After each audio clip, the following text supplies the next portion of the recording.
2, 1.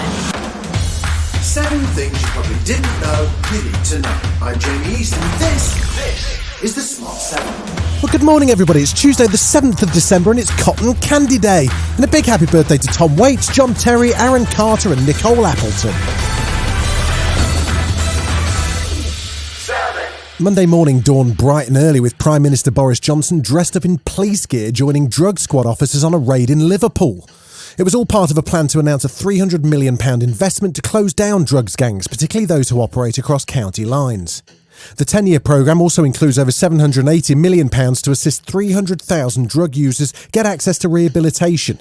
But the first focus is on breaking up the criminal gangs. We want everybody to be able to grow up in safer streets. You're going to be tougher on the county lines gangs, you're going to be tougher on the criminals who are doing it, but you've also got to make sure that you find those 300,000 people and you help them away. You can't simply arrest them time after time and put them back in prison again and again. You've got to do rehab as well. Labour leader Sir Keir Starmer, who was also up early to get his booster jab, says that there's a need for proper investment in the criminal justice system. And the question for the government is not just over the plans today, but the money that they've taken out of the system. Millions and millions of pounds have been taken out of the system over the years, and that has caused a lot of the problems. So I want to see the plans, I want to see the strategy, I want the Prime Minister to take responsibility for the money that's been taken out of criminal justice.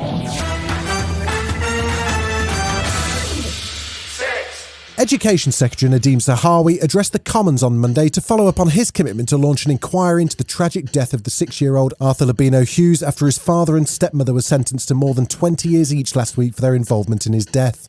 The whole nation is distraught at Arthur's tragic and horrific death. I am as determined as everybody in this House to get to the truth and expose what went wrong and take any action necessary to protect children.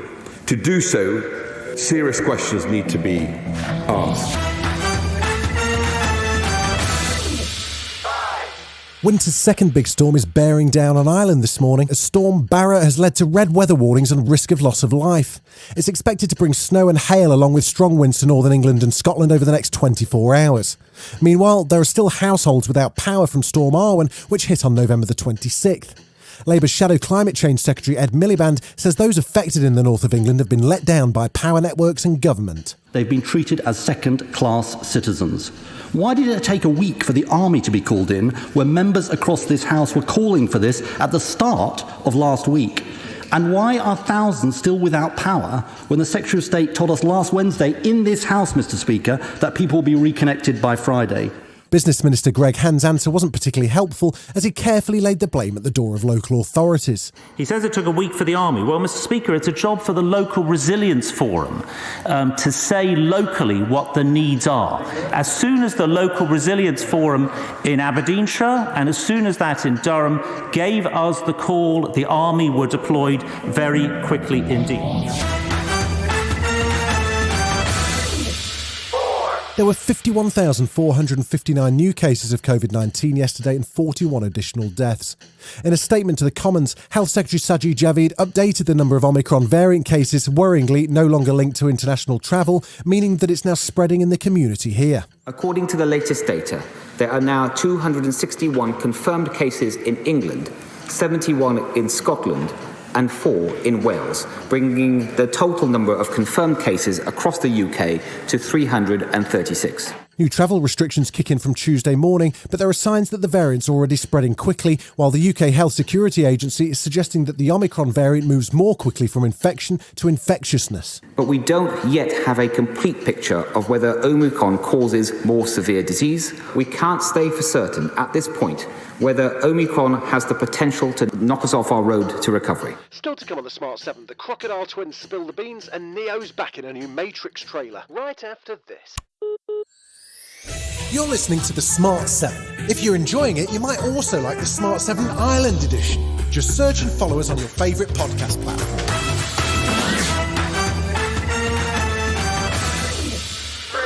There was one game in the Premier League last night as Arsenal took on Everton, with former Everton legend Mikel Arteta returning to Goodison Park. But it didn't go too well for him or Arsenal as Everton pulled off a 2-1 win for their first victory in 8 games.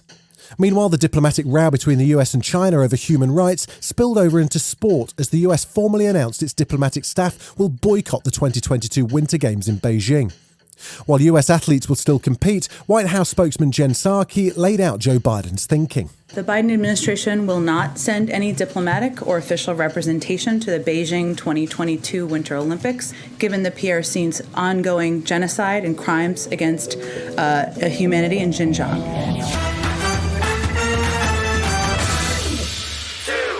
Melissa Laurie and her twin sister Georgia were swimming in a lagoon in Mexico this summer when suddenly Melissa was attacked and dragged under by a crocodile.